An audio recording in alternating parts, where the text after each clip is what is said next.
L'imam Ahmed disait innama al-hujjatu fil athar, al-hujjatu fil athar.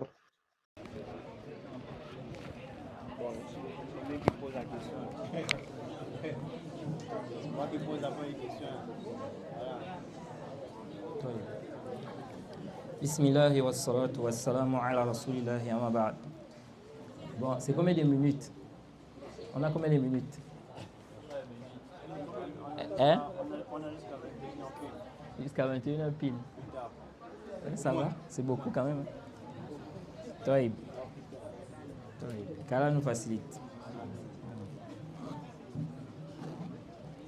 On peut commencer par les questions. Bon, on peut prendre les questions. On peut prendre les questions. On peut prendre les questions. Ça va. On peut prendre les questions. Non. Il faut prendre le micro. Ça passe, non? Toïb. Pardon. Tu m'as un Kleenex encore, s'il te plaît. Je donne ça. C'est pour toi. Moi, je donnais ça là-bas, on me remet ça. C'est moi qui ai remis. On peut commencer. Oui, on peut commencer. Assalamu alaikum wa rahmatullahi wa barakatuh. Alaykoum salam wa rahmatullahi wa Le barakatuh. questionnaire demande, comme nous avons entendu, de rester avec les gens de l'innovation viendrait à faire de toi un innovateur. Quand tu jugerais selon ce qu'on a vu de toi apparemment. Le questionnaire demande que si tes parents sont des innovateurs, des parents avec lesquels tu vis, ton père et ta mère, ou ton beau-père, etc., alors quelle est la marche à suivre par rapport à cela? Barakallahu fikum. Non, ça c'est une très bonne question. Si on dit qu'on ne doit pas rester avec les gens de l'innovation, ça c'est le asl, ça c'est la base. Et qu'à travers ça, si on te voit avec les gens de l'innovation, on peut te classer parmi les innovateurs sur cette base-là. Et ça, c'est tiré d'abord des paroles du prophète. Parce que le prophète Mohammed sallallahu alayhi wa sallam, dans les Sunan Abi Daoud, d'après Abi Huraira, radiyallahu anhu, il dit Al-mar'u ala dini khalilihi. Jayd, Al-mar'u ala dini khalilihi. Falyanzur ahadukum man yukhalil. Le prophète dit que l'homme est sur la religion, la voie de son ami proche. Que l'un d'entre vous regarde qui il prend pour ami. Jayd. Donc quand le prophète ici nous dit que l'homme est sur la religion de son ami proche, de son ami, on doit comprendre quoi? On doit comprendre que qui s'assemble se ressemble. Jayd. Qui s'assemble se ressemble. Et ça là, n'est-ce pas, c'est une vérité. Jayd. C'est pourquoi dans le Sahih, d'après Aïcha, elle nous dit que le prophète Mohammed sallallahu alayhi wa sallam a dit Al-arwahu junudun mujannada. Fama ta'arafa minha i'talafa. Wama tanakara minha ikhtalafa. Naam. Le prophète dit que les esprits, les âmes, sont comme des soldats. Jayd. Il dit ceux-là qui se reconnaissent entre eux, n'est-ce pas, ils se mettent ensemble. Ils sont ensemble. Jayd. Et ceux qui ne se reconnaissent pas, ils font quoi? Ils divergent. C'est-à-dire que l'âme, les âmes là s'attirent. Si on n'est pas sur la même voie, on ne peut pas être ensemble. Automatiquement. Et ça va se faire de façon automatique. Et je disais, quand j'étais au Burkina Faso là-bas, je disais aux frères qu'il y a des gens, à cause du milieu dans lequel ils ont vécu, et puis le manque de courage, ok, ils ont du mal à délaisser certaines personnes de l'innovation. Et j'étais en train d'expliquer que ça là c'est automatique. Même si toi-même tu ne fais pas beaucoup d'efforts pour les délaisser. Comment ça? Si on te voit que tu prêches la voie des salafs, tu propages la voie des salafs, tu mets en avant les gens de la sunna, les savants de la sunna, tu parles du manhaj salafi, tu parles des questions qui les embêtent là, ils vont te laisser. C'est eux-mêmes qui vont te fuir. C'est eux-mêmes qui vont te fuir. C'est comme ça. Regardez les non-musulmans là. Je me rappelle, avant que je ne rentre dans l'islam, j'avais des anciens amis. On était vraiment des amis, on peut dire On était devenus, comme certains disent, comme des frères. Mais quand je suis rentré dans l'islam, qu'est-ce qui s'est passé? Ils ont vu que j'ai commencé à changer. Et lorsqu'ils venaient chez moi, généralement on faisait des débats, c'était autour de la religion. On ne parlait plus d'autres choses, on va parler des choses, n'est-ce pas, qui n'ont rien à voir, etc. Et qu'est-ce qui s'est passé? Petit à petit, ils se sont retirés eux-mêmes. Ils ne venaient plus. C'est comme ça. Donc, celui qui est vraiment sur le manhaj salafi, lorsque toi tu appelles à la voix des salafs, tu mets en avant la voix des salafs, tu mets en avant les savants de la sunna, tu parles des mots de la communauté, les choses qui causent des problèmes dans la communauté, les gens du faux là, eux-mêmes ils vont te laisser. Ils vont dire lui là, c'est pas la peine, laissez-le. Ils vont te fuir. Mais si toi on te voit, tu dis que tu es un homme de la sunna, mais on voit toujours les gens de l'innovation autour de toi, c'est qu'il y a un problème chez toi. Il y a un problème chez toi. Parce que l'homme de l'innovation ne va pas supporter. Il ne va pas supporter de rester avec toi. Tu fais des mises en garde. Tu parles des gens du faux. Tu mets en avant la voix des salafs. Tu mets en avant les savants de la sunna. Tu attaques les points là. Les points où les innovateurs, n'est-ce pas, sont en divergence avec les gens de la sunna. Ils ne vont pas quoi? Ils ne vont pas aimer. Donc forcément, ils vont te laisser. Donc c'est pourquoi on dit c'est quelque chose qui est automatique. Et ça là, vous pouvez expérimenter ça. Lorsque vous ne pouvez pas vous entendre sur les principes de base, sur les fondements, vous allez vous séparer. Si vous êtes ensemble là, c'est qu'il y a un autre problème. C'est qu'il y a un autre problème. Non. Et la mauvaise fréquentation, le prophète nous a mis en garde contre cela. Il nous a parlé de ça. D'ailleurs, dans le Coran, Allah a fait allusion à cela. Lorsqu'il a parlé de celui qui dira « Laytani lam attakhiz fulanan khalila, laqad adallani ani dhikri » Il dit, malheur à moi, si seulement je n'avais pas pris un tel comme ami proche, il m'a égaré du rappel après que le rappel me soit parvenu. Vous voyez? Donc ça veut dire quoi? Ça veut dire que la mauvaise fréquentation, là, ça influence. Ça agit sur toi. Si aujourd'hui on te voit, au lieu d'être avec les gens de la sunna, toi tu es avec les gens de l'innovation. Ok? Ou bien tu mélanges. Tu es avec les gens de la sunna, tu es aussi avec les gens de l'innovation. Tu es avec les deux. Là, tu seras forcément influencé. Et si on ne fait pas attention, tu vas vouloir emmener le poison que tu allais chercher chez eux là, tu vas emmener ça dans les rangs des gens de la sunna. Tu vas emmener les shubhat là-bas. C'est pourquoi, n'est-ce pas, les salafs, quand les salafs ont mis en garde, contre le fait de rester avec les gens de l'innovation, le fait de les boycotter, ce n'est pas pour causer du tort aux gens, c'est pour notre propre bien. Parce qu'on a vu le mal que ça engendre. Ok? Ça engendre un grand mal dans la communauté. Le fait qu'un homme de la sunna reste avec les gens du faux, les gens de l'innovation. Regardez aujourd'hui, vous allez voir des gens aujourd'hui là, ils vont se taire. Ils ne parlent plus de certaines questions de manhaj. Ils connaissent ça. Ce n'est pas qu'il ignore. Mais il ne va pas parler de ça. Pourquoi? Parce qu'il est dedans. Par exemple, la question des fréquentations là, dont on est en train de parler là. Tu vas trouver des gens qui se disent que ce sont des hommes de la sunna. Il sait qu'il ne doit pas rester avec les gens du faux, les gens d'innovation. Ce n'est pas qu'il ignore ça, il sait. Mais il est avec eux. Maintenant, dans ses prêches, il ne parle pas de ça. Il ne parle pas. Parce qu'il sait que s'il parle de ça, les gens disent, mais comment? On te voit toi avec ceux-là. On te voit avec ceux-là. Avec ceux-là, avec ceux-là. Là, il ne va pas parler de ça. Et qu'est-ce qu'il fait ici donc? Il cache la vérité. Il fait partie de ceux qui cachent la vérité. Ça fait partie des grands péchés. Ça fait partie de quoi? Des grands péchés. Donc ça, c'est le os. Vous voyez dans les livres des salafs, ils vous disent clairement de ne pas rester avec les gens de l'innovation. L'homme de l'innovation, il va te mettre des shubhat. Il va chercher à t'attirer pour que tu viennes sur la même voie que lui. C'est comme ça. Je donne souvent l'exemple là. Ici au Gabon, on a eu ce cas-là. Ça, c'est encore un exemple palpable. Un frère qui est venu demander à son imam. Il dit, moi, je veux étudier le Coran. L'imam lui a dit, ça c'est l'imam lui-même qui nous raconte ça. L'imam lui a dit d'aller étudier chez un innovateur. Le Coran. Il est parti. Quand il est parti là, il venait maintenant avec des questions.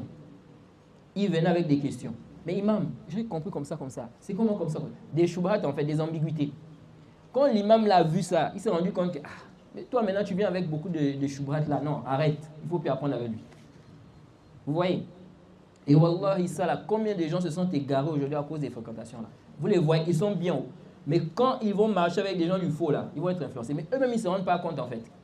Ils pensent toujours qu'ils ont suivi une bonne voie. Ou bien ils pensent qu'ils ont suivi maintenant une bonne voie. Ils étaient dans le rouleau comme certains. Non, j'étais dans l'exagération. Ok? Et donc, qu'est-ce qui se passe ici? Ils deviennent quoi? Ils deviennent des innovateurs et des gens qui combattent les gens de la Sunna. Donc, ça, c'est le os. Et ça, c'est connu, n'est-ce pas? Et c'est tiré des textes et il y a un consensus sur cela. Il n'y a pas de divergence sur le fait de boycotter les gens de l'innovation. Chez les gens de la Sunna, en tout cas, il n'y a pas de divergence sur ça. Ce sont les gens, soit ils n'enseignent pas, ils ne propagent pas ça, ou soit, n'est-ce pas, ce sont des gens eux-mêmes qui transgressent ce fondement-là. Et on a vu les méfaits de cela. Des gens qui se sont mis à défendre les gens du faux, qui se sont mis à propager des innovations, qui se sont mis à égarer d'autres personnes à cause de quoi? La fréquentation des gens de l'innovation. Maintenant, le frère a posé une question ici. Il dit, bon, s'il faut boycotter les gens de l'innovation, qu'en est-il de quelqu'un qui a un père ou bien sa mère? Ok? Le père est innovateur ou bien la mère est innovatrice. Beaucoup de gens sont éprouvés avec ça aujourd'hui. Ok? Ils ont des parents, à la facilité, ils sont sur la sunna. Mais ils ont des parents qui sont dans quoi? Dans l'innovation. Ok? Alors, quelle est la situation? Quel est le comportement à avoir? Est-ce que la personne doit aussi boycotter son père? Ok? Et boycotter sa mère? Alors ici, là, nous disons non. Ok? Nous disons quoi? Nous disons non. Tu ne boycottes pas ton père ou ta mère. Même si ton père est innovateur, même si ta mère est innovatrice, tu ne les boycottes pas. Quand Allah a parlé, n'est-ce pas, du shirk, quand il a parlé des parents qui te poussent à commettre le shirk, qu'est-ce qu'Allah a dit? وَإِنْ جَاهَدَاكَ لِتُشْرِكَ بِي مَا لَيْسَ لَكَ بِهِ عِلْمٌ فَلَا تُطِعْهُمَا. Après, il a dit quoi? وَصَاحِبْهُمَا. Donc Allah ici nous parle des parents qui sont mécréants, qui t'incitent au shirk. Donc ils te demandent de commettre le shirk. Quel est le péché qui dépasse le shirk? C'est le plus grand. La bid'a là, c'est en dessous. Si ce n'est pas une bid'a qui atteint quoi? La grande mécréance. C'est en dessous. Ok? Donc, ces parents-là qui te demandent de commettre le shirk, Allah te dit ne leur obéis pas dans ça. Mais il dit reste avec eux ici là de façon convenable. Non, mais il a dit wasahibhuma, c'est-à-dire être en compagnie avec eux. Ok? Donc ici là, c'est pourquoi certains savants ont dit que les parents, peu importe leur degré d'égarement, tu ne les boycottes pas. Que les parents sont acceptés, le père et la mère, ils sont acceptés. Peu importe leur degré d'égarement, tu ne les boycottes pas. Ok? Donc si quelqu'un a un père qui est innovateur, sa mère est innovatrice, qu'est-ce qu'il doit faire? Il doit simplement conseiller, ok, parler, faire da'wah, comme Ibrahim, le prophète Ibrahim alayhi salam, il avait fait da'wah à son père, qui était mécréant. Donc il doit exhorter ses parents, ok. Mais non, si lui maintenant, il voit ou bien il sait que le père ou bien la mère ici là, ok, il veut l'entraîner, lui mettre des shubhat, alors ici là, il va prendre ses précautions, ok. Parce qu'il y a des parents aussi qui ont des ambiguïtés, qui ont des shubhat. L'enfant aussi, il se peut que l'enfant n'ait pas assez de science, ok. Tu vois un père maintenant là, c'est vraiment une tête dans une secte par exemple. Il a beaucoup de shubhat. Ok? Donc il peut mettre des shubhat là à l'enfant. Donc à ce moment on dit à l'enfant de prendre quoi? Des précautions. Mais toutefois, il ne doit pas faire quoi? Il ne doit pas faire un boycott total. Ok? Parce que le boycott, les savants ont clarifié que le boycott, il peut être partiel comme il peut être total. On peut boycotter quelqu'un partiellement. Ok? Par exemple, tu lui passes le salam. Ok? Mais tu ne restes pas avec lui pour parler, pour discuter, pour rire, pour manger. Non, juste le salam, tu passes. Ok? Il y a aussi ce genre de boycott-là. Donc, les parents ici, là, nous disons quoi? Ils sont quoi? Ils sont acceptés. Non. Assalamu alaikum. Le questionnaire demande est-ce que le groupe des Tabligh, Jama'at al-Tabligh, est présent dans notre pays? Il n'y a pas de doute qu'ils sont présents. Ah, celui qui pose la question, il est au Gabon. Jama'at al-Tabligh, ils sont au Gabon. Ok? C'est vrai qu'ils ont un peu diminué. Ok? À un moment, c'était vraiment leur activité là. Elle était vraiment, n'est-ce pas, propagée. Mais maintenant, ça a diminué. Mais ils sont toujours là. Jay, c'est des gens qui sont toujours là. Non. Sallallahu alayhi. Le questionnaire demande quel comportement devons-nous adopter envers les innovateurs et pouvons-nous prier derrière l'un d'entre eux? Non. Le comportement à avoir concernant les gens de l'innovation.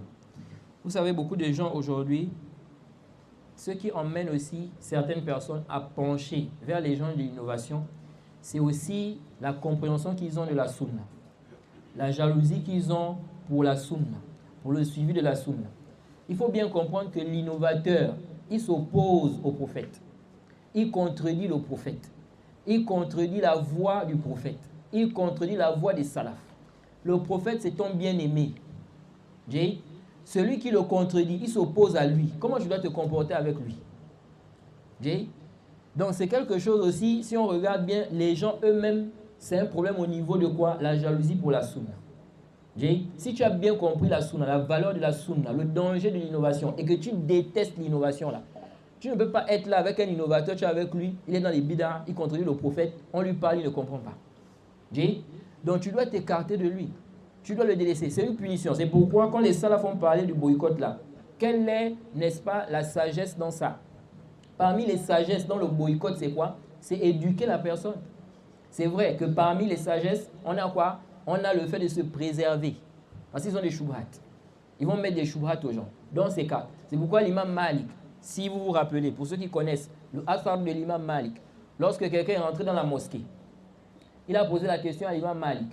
Quand il a dit que celui qui possède l'immense miséricorde s'est élevé au-dessus de son trône. Il a dit comment il s'est élevé au-dessus de son trône? Qu'est-ce que l'imam Malik a dit? Il lui a dit quoi? Après avoir répondu, l'imam Malik a dit quoi? Je vois que tu es un innovateur. Faites-le sortir. Il a demandé qu'on le fasse sortir de la mosquée. Pourquoi?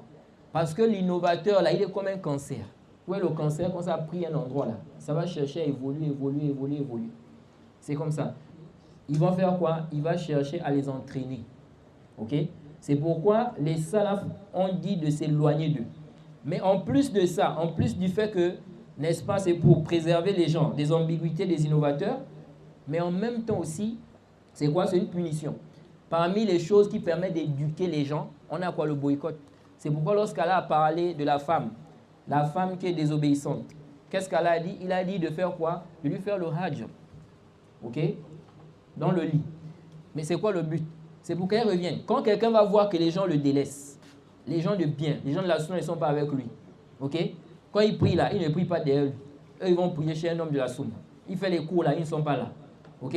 Il voit que les gens le délaissent là. Ça peut l'emmener à revenir sur la vérité. Donc c'est pour éduquer les gens. Ok? C'est pourquoi, quand vous regardez bien, vous allez voir qu'on a demandé, n'est-ce pas, de boycotter sa femme, la femme qui est quoi? Désobéissante sur lui. Et les compagnons du prophète, au temps du prophète Mohammed sallallahu alayhi wa sallam, on a des compagnons qui ne sont pas allés au combat. Ok? Qu'est-ce que le prophète, dans le Sahih al-Bukhari, le prophète a demandé aux musulmans de les boycotter.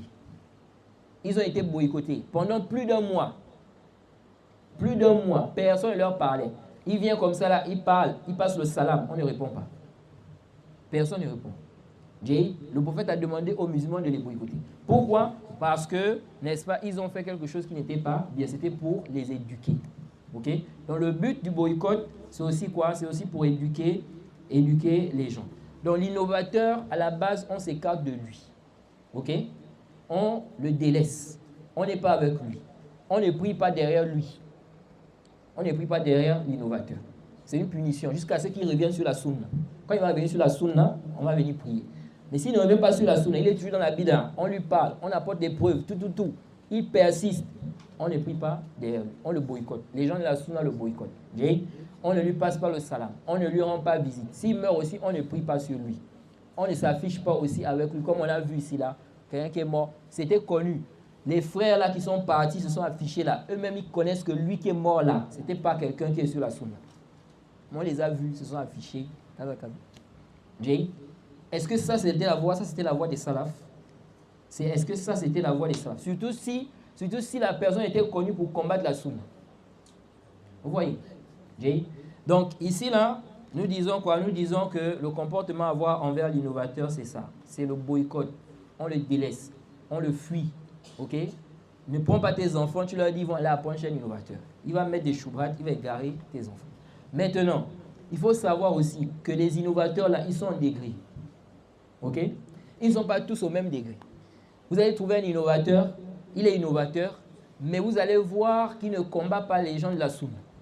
Ok? C'est un mubtadi', il fait ses innovations. Mais vous n'allez pas le voir monter sur le mimbar, il commence à attaquer les gens de la sunna. il balance des shubhat, etc., etc. Ok?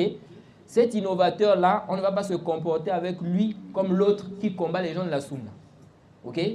Il fait des khutub, il attaque les gens de la sunna, n'est-ce pas? Il met des shubhat aux gens. Celui-là, on va être dur envers lui. Il se peut même qu'on ne boycotte pas celui-là qui n'attaque pas les gens de la sunna, qui ne fait pas quoi? Qui n'appelle pas à son innovation, mais qui est dans la bida. Ok?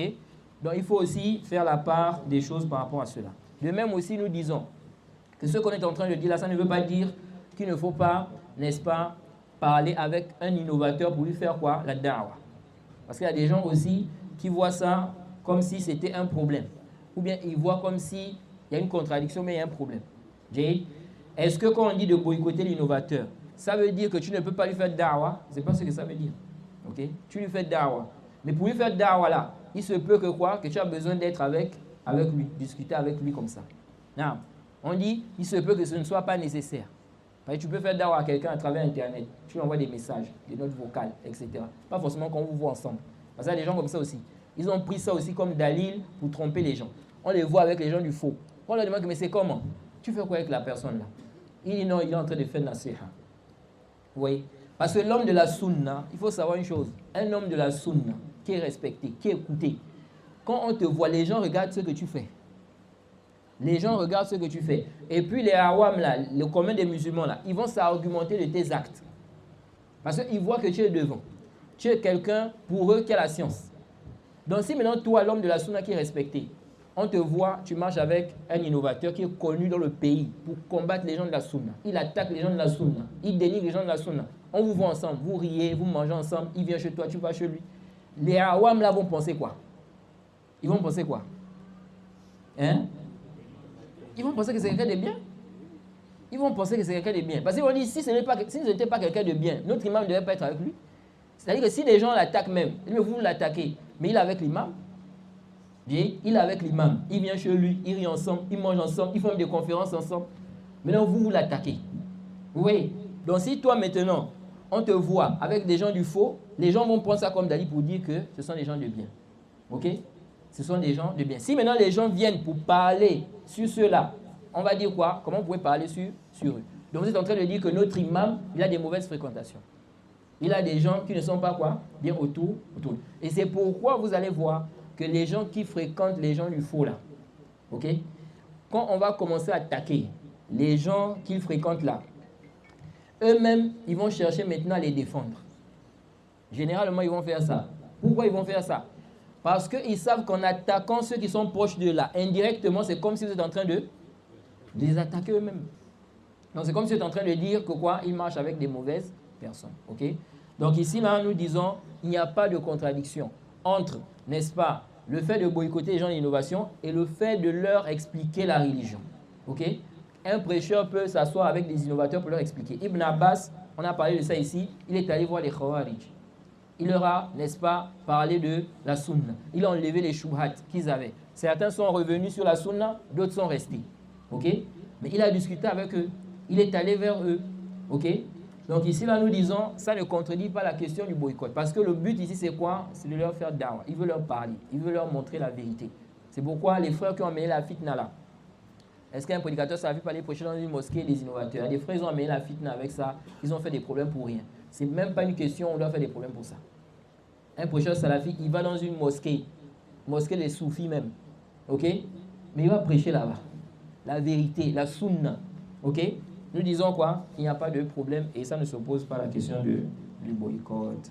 Donc ici, nous disons le comportement à avoir, c'est le boycott, c'est ça la base. Mais tu peux, n'est-ce pas, dans des circonstances, n'est-ce pas, te retrouver à parler avec un innovateur, discuter avec lui, n'est-ce pas, selon les circonstances. Non. Le questionnaire demande, les sectes Madakhila et Jamiya existent-elles? Quelle position avoir face à celui qui traite les gens de ces deux noms-là? Quel comportement avoir face à un prédicateur inconnu? Vous n'allez pas avoir un savant de la sunna qui appelle les gens Madakhila ou bien Jamiya. Regardez les savants de la sunna. Vous n'allez pas voir un parmi eux qui appelle les gens Madakhila ou bien Jamiya. Ça, c'est une appellation ou des appellations qui ont été, n'est-ce pas, émises par des gens du faux, des gens de l'innovation, pour détourner les gens de la vérité, pour faire fuir les gens de ces savants-là et des salafis, des gens de la sunna. C'est comme aujourd'hui ceux qui disent wahhabites, ok? Ils disent les wahhabites, les wahhabites. Qu'est-ce que le cheikh Mohammed ibn Abdul Wahhab a apporté de nouveau pour que vous affiliez les gens à lui pour dire wahhabites? Quelqu'un est venu prêcher, ok? Il a prêché ce que des savants ont déjà prêché. Il a prêché ce que les salafs ont prêché. Bon, maintenant, si des gens suivent ce qu'il dit, parce qu'il est en train de clarifier la vérité, il est en train de clarifier ce que des savants ont déjà éclairci, clarifié. Maintenant, vous dites ceux qui les suivent là, on va les appeler wahhabites là. S'il était venu avec une nouvelle voie, ok? Comme par exemple Mahmoud al-Haddad. Mahmoud al-Haddad, il est venu avec une nouvelle voie, la voie du roulou, de l'exagération. Donc, plusieurs questions. Donc, ceux qui le suivent, on va dire que ce sont des Haddadis. Hein. Mais quelqu'un, il n'est pas venu avec une nouvelle voie. Il vous parle des pieux prédécesseurs. Il cite les savants de la Sunna. Il revient aux savants de la Sunna.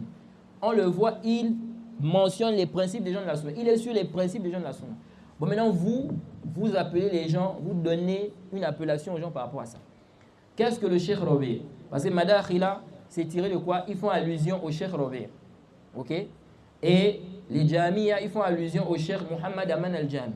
Les deux là sont morts. Ces savants-là sont morts, qu'Allah leur fasse miséricorde. Ces deux savants-là, c'était des savants de la Sunna. Les deux étaient sur la Sunna. Toïb. Bon, vous, quand vous appelez les gens de Madakhila, vous appelez les gens de Jamiya, dites-nous ce que ces savants-là ont inventé. Quelle est la voie sur laquelle ils étaient, qui n'est pas la voie des savants de l'islam, des gens de la Sunna. Pour qu'on dise que oui, ils sont venus avec une nouvelle voie, donc ceux qui les suivent, on va dire quoi? Que ce sont des Madakhila ou bien des Jamiya.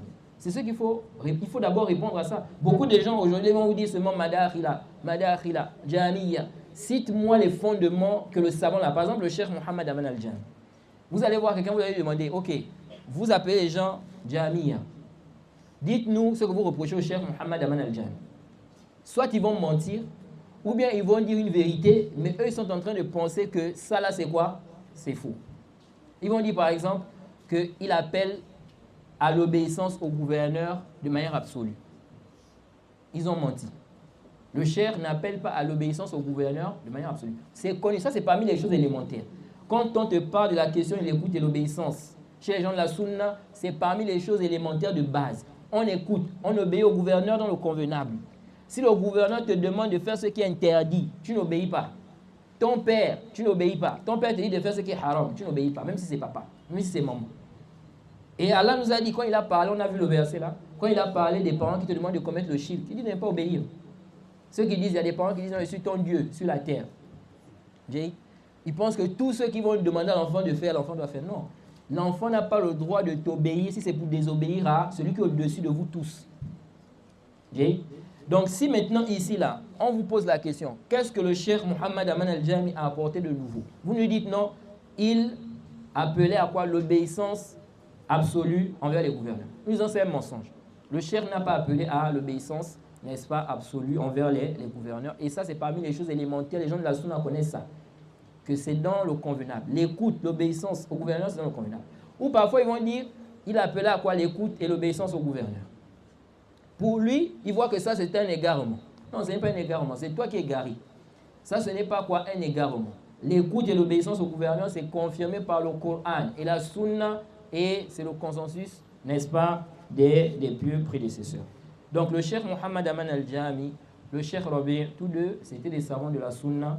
Malheureusement, c'est des savants qui ont été beaucoup attaqués par les gens de l'innovation. Parce qu'ils ont beaucoup attaqué aussi les gens de l'innovation. Les Ikhwan, les Takfiri, les Haddadiya, etc. Vous voyez? Et vous allez voir que les savants, c'est comme ça. Les savants, quand on parle des savants là, les savants aussi ne sont pas tous au même degré. Ok? Vous allez voir des savants qui vont plus exceller dans les roudoud, dans les réfutations. C'est comme le cheikh Rabi'. Le cheikh Rabi', si vous regardez bien, vous allez voir qu'il a beaucoup excellé dans les réfutations. Il ne faisait pas que ça. Comme certains ont dit, non, lui seulement c'est les roudoud. Ça c'est le mensonge. Le cheikh a beaucoup de livres qu'il a expliqués. Ok? Il y a beaucoup de livres que le cheikh a expliqués. Et si vous regardez seulement les livres du cheikh, vous allez voir que ça dépasse quoi? Ça dépasse 20. Et vous allez voir que ceux qui parlent comme ça là, souvent, ils ne connaissent même pas les livres du cheikh. Ils disent non, le cheikh, il passait son temps à faire des roudoud. Les roudoud. Là. Et le cheikh lui-même avait expliqué. Ok? C'est vrai qu'il a fait beaucoup de roudoud. Mais il ne faisait pas que ça. Et il avait expliqué pourquoi. Parce qu'il avait vu qu'il y avait un manque dans ce domaine-là. Et ça, ce n'est pas faux. Vous allez voir, même aujourd'hui, vous pouvez arriver dans un pays là. Vous voyez, il y a des salafis dans le pays là. Mais au niveau des rouboud là, il n'y a pas vraiment. Les gens ne font pas les réfutations. Vous voyez, les gens sont là, lui là il est dans sa bida, lui là il est comme ça, il n'y a pas. Ok? Et c'est comme ça. Donc, le cheikh a vu qu'il y avait un manque. Et il a dit que les savants se complètent. Les savants se complètent. Donc, si maintenant un savant il est beaucoup occupé, il est en train d'expliquer les livres, Kutub Sita par exemple, les 6 livres par exemple, Abu Daoud, Tirmidhi, Bukhari, Muslim, etc. Il n'a pas assez de temps pour réfuter. Parce que les réfutations, ça prend le temps.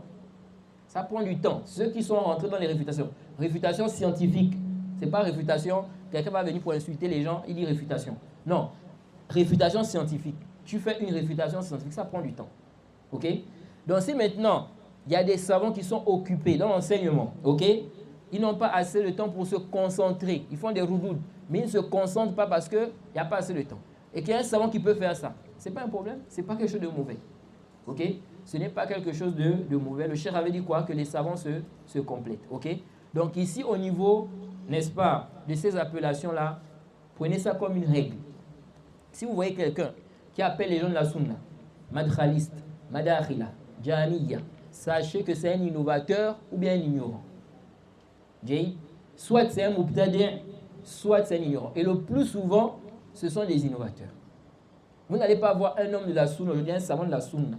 Il appelle les gens madakhila. Cheikh Ibn al-Faymin, il appelle les gens madakhila. Ou bien Cheikh Al-Albani, il appelait les gens madakhila. Vous n'allez pas trouver ça. Ce sont les égarés qui font quoi? Qui appellent les salafis comme ça. Et ils montent sur le Cheikh Rabi, ils montent sur le Cheikh Mohammed Aban al-Jami en disant quoi? Qu'ils sont venus avec des choses nouvelles. Ok? Sinon, beaucoup là, leur problème c'est quoi? Ce sont les roudoux, les réfutations, les mises en garde. Beaucoup c'est ça. Comme ils ont été mis en garde par les gens de la sunna, alors cela les dérange. Non. Assalamu alaikum. Le questionnaire demande quelle est la différence entre l'égarement et la mécréance et est-ce qu'il est permis d'avoir comme ami un mécréant? Non. Très bonne question. Quelle est la différence entre l'égarement et la mécréance? Et est-ce qu'on peut avoir un ami mécréant? L'égarement, n'est-ce pas, c'est plus général que la mécréance. Ok? L'égarement, c'est plus général que la mécréance. Ça veut dire quoi? Ça veut dire que quelqu'un peut être égaré, mais il n'est pas dans la mécréance. Ok? Tout celui qui est mécréant, il est égaré. Mais ce n'est pas tout celui qui est égaré qui est mécréant. Ok? Quand on dit quelqu'un est égaré, ça veut dire qu'il n'est pas sur une bonne voie. Il a dévié. Ok? Comme les innovateurs, par exemple. On dit quoi? Les innovateurs qui ne sont pas sortis de l'islam, on dit qu'ils sont égarés. Parce qu'ils ne sont pas sur une bonne voie. Il faut qu'ils reviennent sur la sunna authentique, sur la voie des salafs. Donc tant qu'ils ont dévié là, tant qu'ils dévient, on dit qu'ils sont égarés. Ok? Ils sont quoi? Ils sont égarés. Mais ça ne veut pas dire qu'ils sont mécréants. Donc la différence entre l'égarement et la mécréance, c'est que l'égarement c'est plus général. Ok? Ce n'est pas tout celui, n'est-ce pas, qui a dévié, qui est sur une mauvaise voie, qui est forcément mécréant. Ok? Mais tout celui qui est mécréant, il est sur une mauvaise voie. C'est ça la différence. Maintenant, est-ce qu'on peut avoir, n'est-ce pas, des amis mécréants? Ça, c'est une très bonne question. Alors, certains savants ont mentionné que le musulman ne doit pas prendre comme ami un mécréant, tel que Qurtubi. Ok? Il dit que le musulman ne doit pas prendre comme ami un mécréant. Et si vous regardez bien dans les 3 fondements du cheikh Muhammad ibn Abdul Wahhab, si vous regardez bien quelque part là-bas, le cheikh a parlé de la question de l'alliance et le désaveu. L'alliance et le désaveu. Et il a mentionné là-bas un verset. Quel est ce verset-là? Qui connaît? Hein? Non. Jusqu'à la fin du verset. Ce verset-là, le cheikh a mentionné ça pour dire quoi? Pour nous montrer clairement qu'on doit se désavouer des mécréants, des associateurs. Ok? Donc, la base, c'est quoi? C'est que le musulman ne doit pas, n'est-ce pas, faire une alliance ou prendre les mécréants comme alliés. Ok? De même aussi, le musulman devrait boycotter le mécréant. Ok? Il doit le boycotter. Sauf que le mécréant là, est-ce que se comporter avec le mécréant, est-ce qu'on doit se comporter avec le mécréant comme on se comporte avec l'innovateur? Non. Je m'explique. On boycotte l'innovateur. Le mécréant aussi, on peut le boycotter. Mais on peut ne pas boycotter un mécréant. Ok? On ne le boycotte pas. Mais on boycotte l'innovateur. Ok? L'innovateur, on va le boycotter. Il y a certains savants qui ont dit qu'on ne boycotte pas le mécréant, mais on boycotte l'innovateur. Et ils ont évoqué un ishkal par rapport à ça. Ibn Hajar, dans le Fath, il a mentionné ça. Il dit qu'il y a eu un ishkal. Des gens de science ont eu un problème par rapport à ce sujet. Comment se fait-il qu'il ait demandé de boycotter l'innovateur et de ne pas boycotter le mécréant? Alors que le mécréant, il est pire que l'innovateur. Il est pire que l'innovateur. Parce que la mécréance, n'est-ce pas, c'est au-dessus de la bid'a. La bid'a qui ne fait pas sortir de l'islam. Donc, si la mécréance est pire, comment se fait-il qu'on ne boycotte pas le mécréant, mais on boycotte, n'est-ce pas, l'innovateur? Ibn Hajar a mentionné cette mas'ala et il a mentionné, n'est-ce pas, les avis des savants par rapport à ça. Mais l'ishkal, c'est que Ibn Hajar, quand il a évoqué la question là, il a mentionné que certains gens de science ont dit on ne boycotte pas le mécréant. Vous voyez? Mais on boycotte quoi? L'innovateur. Alors que non, on peut boycotter aussi le mécréant.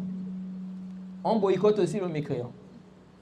On boycotte le mécréant. Sauf que les comportements ici là, concernant le mécréant, ne sont pas les mêmes avec quoi? L'innovateur. Je m'explique. Un mécréant, tu peux ne pas le boycotter. Tu es avec lui. Tu parles avec lui. Ok? Il se peut même, vous travaillez ensemble. Mais l'innovateur là, tu le boycottes. Tu n'es pas avec lui. Tu ne parles pas avec lui. Ok? Je me rappelle, il y a un prêcheur là. Il est venu avec l'ambiguïté là une fois. Dans une vidéo. Et vous voyez, c'est pourquoi on dit le danger d'écouter les gens du faux.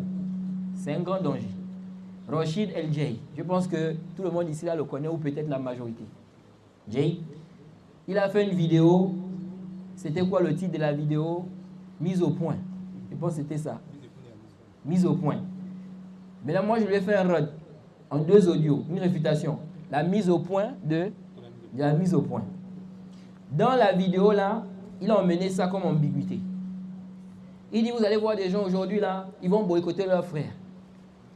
Mais quand il va au travail, quand il va à la société, là, vous allez le voir, il parle avec un mécréant. Il discute avec lui. Donc, il ne le boycotte pas. Alors que son frère musulman, il le boycotte. Alors que le mécréant, là, lui, il est quoi? Il est pire que l'innovateur. Si quelqu'un n'a pas de science, là, il écoute ça, là, il va tomber. C'est pourquoi on dit aux gens de ne pas écouter les gens du faux, les gens de l'innovation. Parce qu'ils vont te mettre des choubhats, tu ne vas même pas te rendre compte. C'est rentrer dans ton cœur, c'est rester là-bas. Toi, tu ne te rends pas compte de ça. Alors, ici, là, certains savants ont dit, on n'a pas demandé de boycotter, n'est-ce pas, le mécréant. Ils ont dit, ça, là, la sagesse, là, on ne connaît pas ça. On ne connaît pas la sagesse qui est derrière.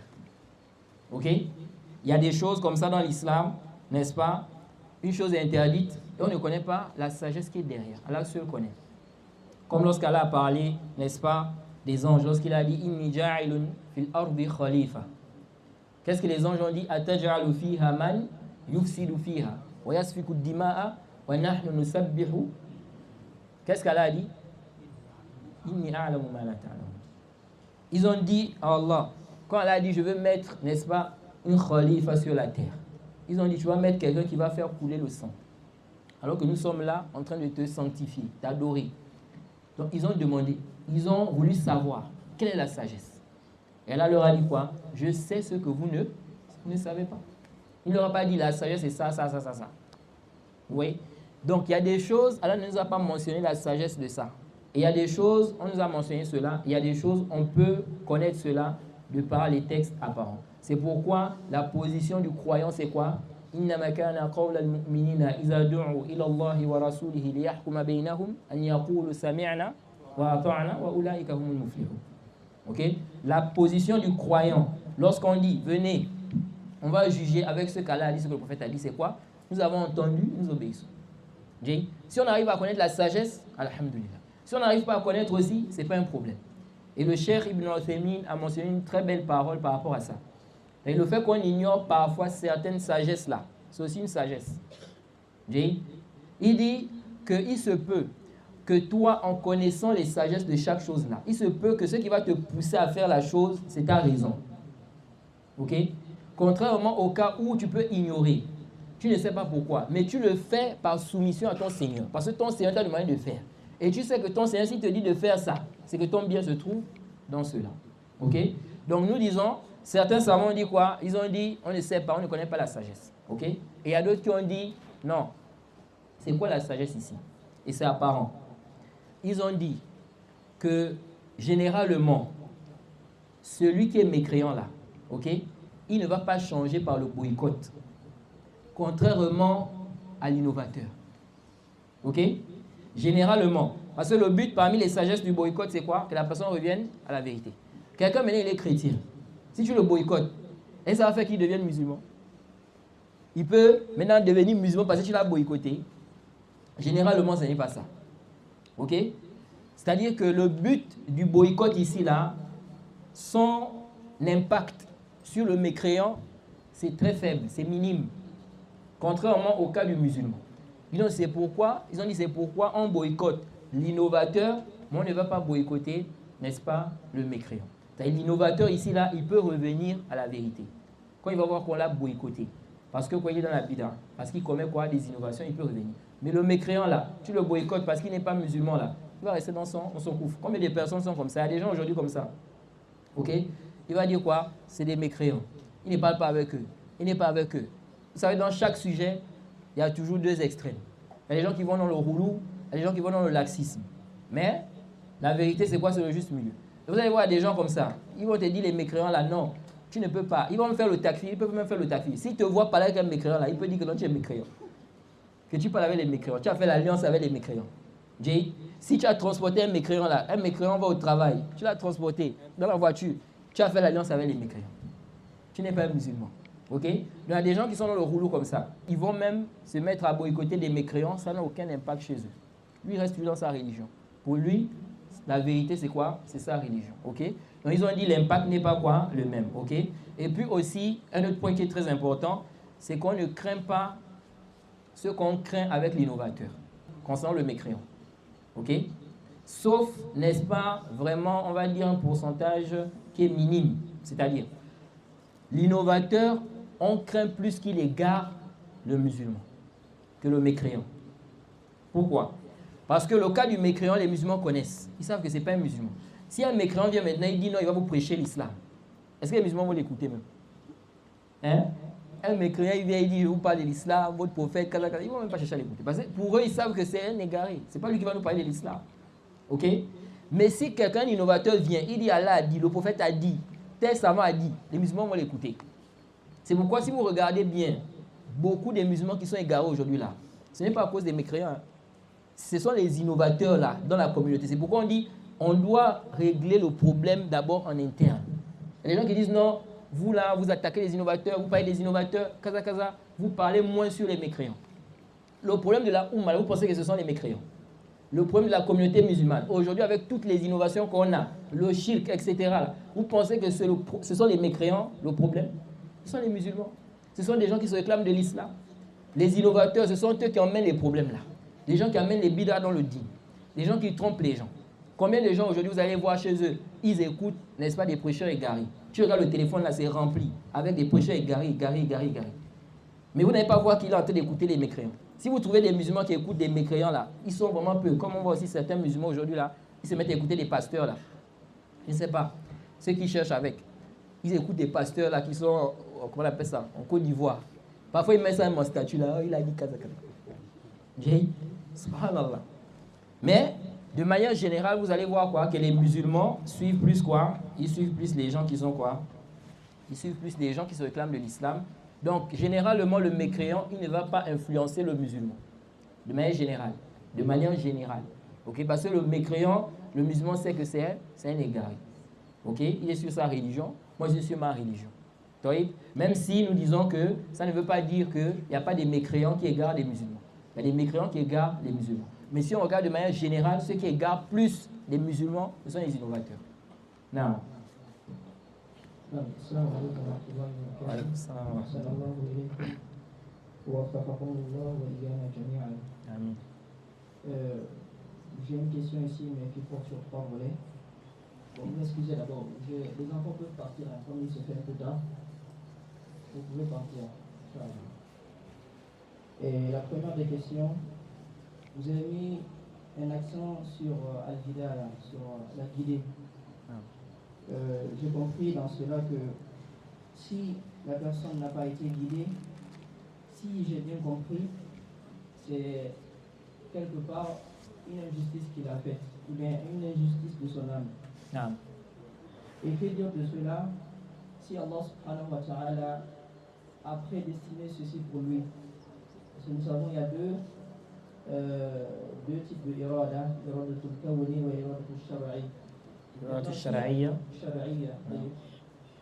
Maintenant, si Allah subhanahu wa ta'ala n'a pas destiné pour lui la guider, et comment dire cela au fait que est-ce qu'il a été injuste envers lui? Je n'ai pas bien saisi, vous prenez cette dernière partie. Il n'a pas été guidé. Oui. Et cette guidée-là, est-ce que c'est dû à son injustice Naam. ou Allah subhanahu wa ta'ala a Prédestiné cela. cela qui Oui. sera injuste? Oui. La deuxième des questions, c'est sur le hadith que vous avez mentionné ici, concernant le sahaba que le prophète Ali avait demandé. Après, les sahaba ont dit que voilà, c'est un munafiq. Pourquoi? Parce qu'il fréquente les hypocrites. Non.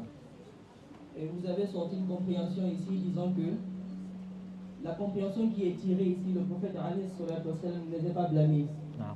Car ils l'ont traité de munafiq. Non.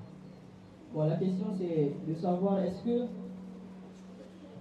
c'est de cet avis-là que les connaisseurs vont, vu que c'est un point sur lequel ils font al-ijtihad de la compréhension du hadith, ou bien c'est une divergence dans laquelle certains connaisseurs comprennent ceci et d'autres comprennent cela.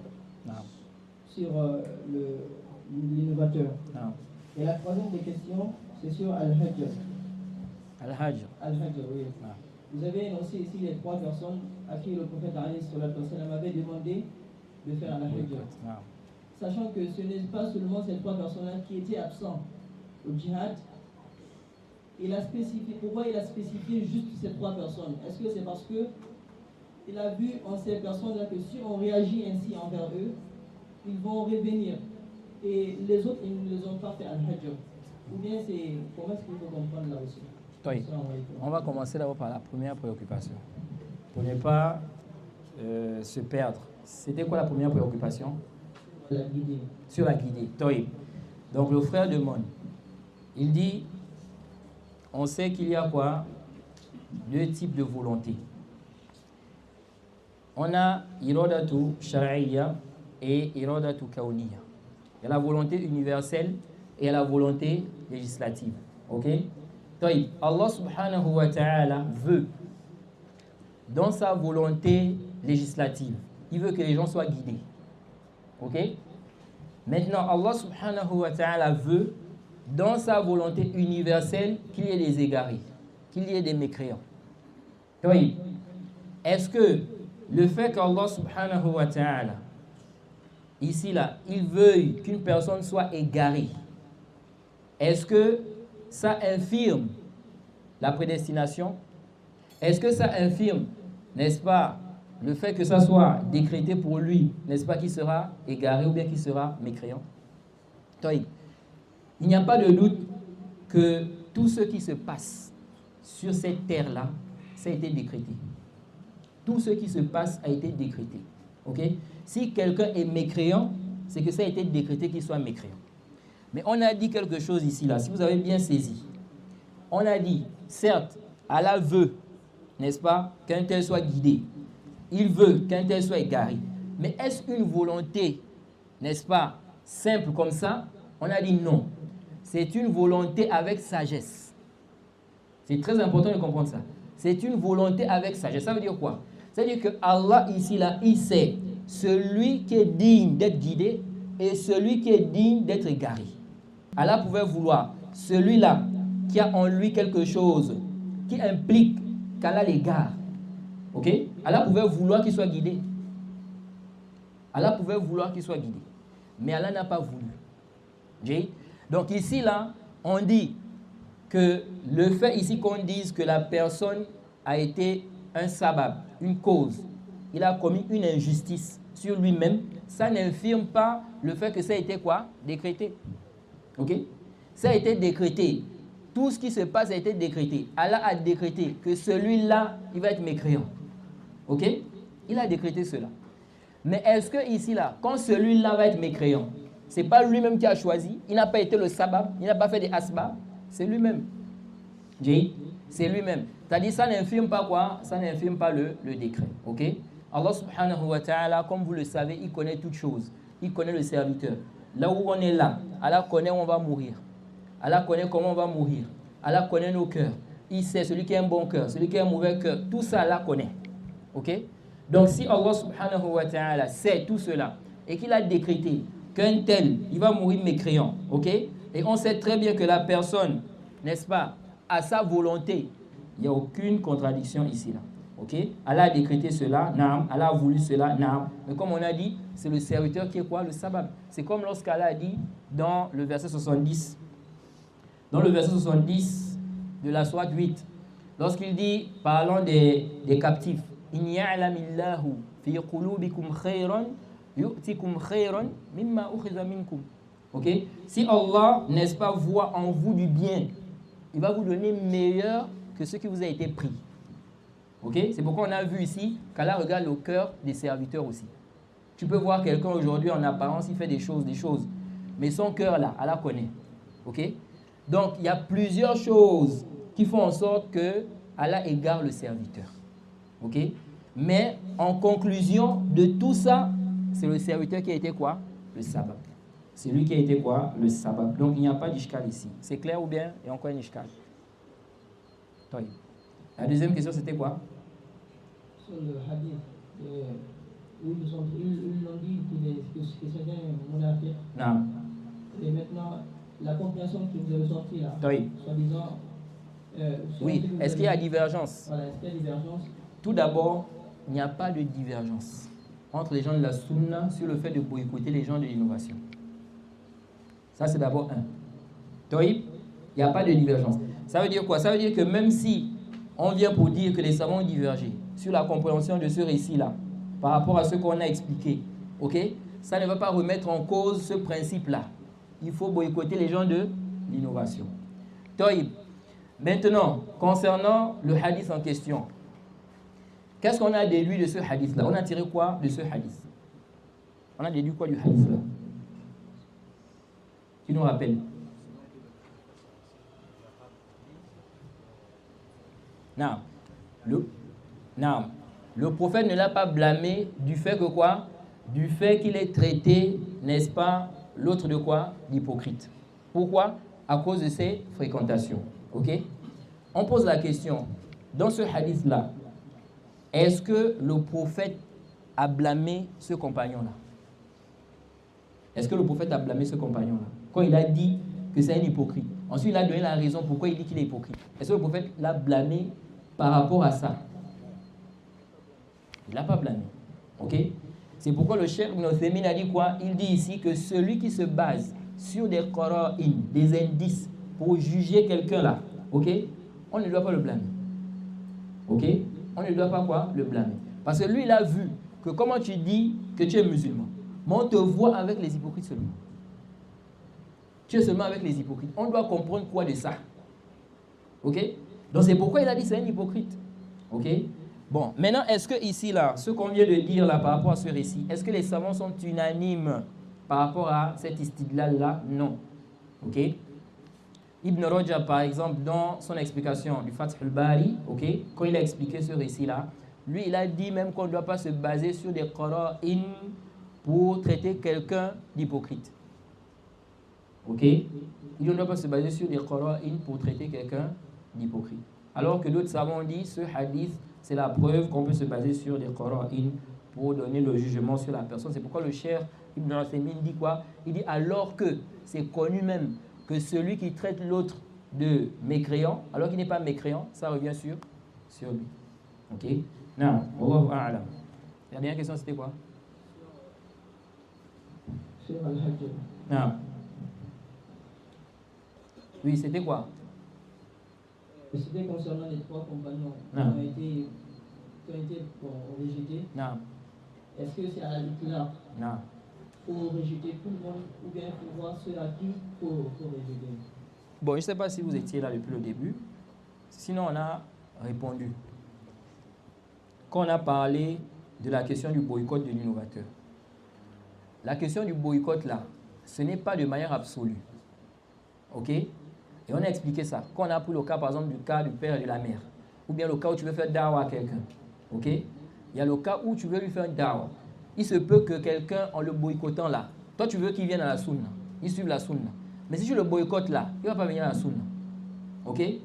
Donc, il faut ne pas le boycotter pour l'attirer, n'est-ce pas, à la sunna. Donc, il y a des cas comme ça. Mais ça n'enlève pas la règle générale. Alors qu'aujourd'hui, on a des gens, ils veulent éteindre ça. Pour eux, il ne faut pas boycotter. Ils disent le musulman, c'est le frère du musulman. Tu n'as pas boycotté ton frère musulman. Alors que le prophète Mohammed sallallahu alayhi wa sallam, lui-même qui a dit le musulman est le frère du musulman, c'est lui qui a demandé de boycotter Ka'b ibn Malik et ses compagnons. C'est le même prophète qui a dit La yahillu limri'in muslim an yahjara akhahu fawqa thalatha. Il n'est pas permis à un musulman de boycotter son frère plus de 3 jours.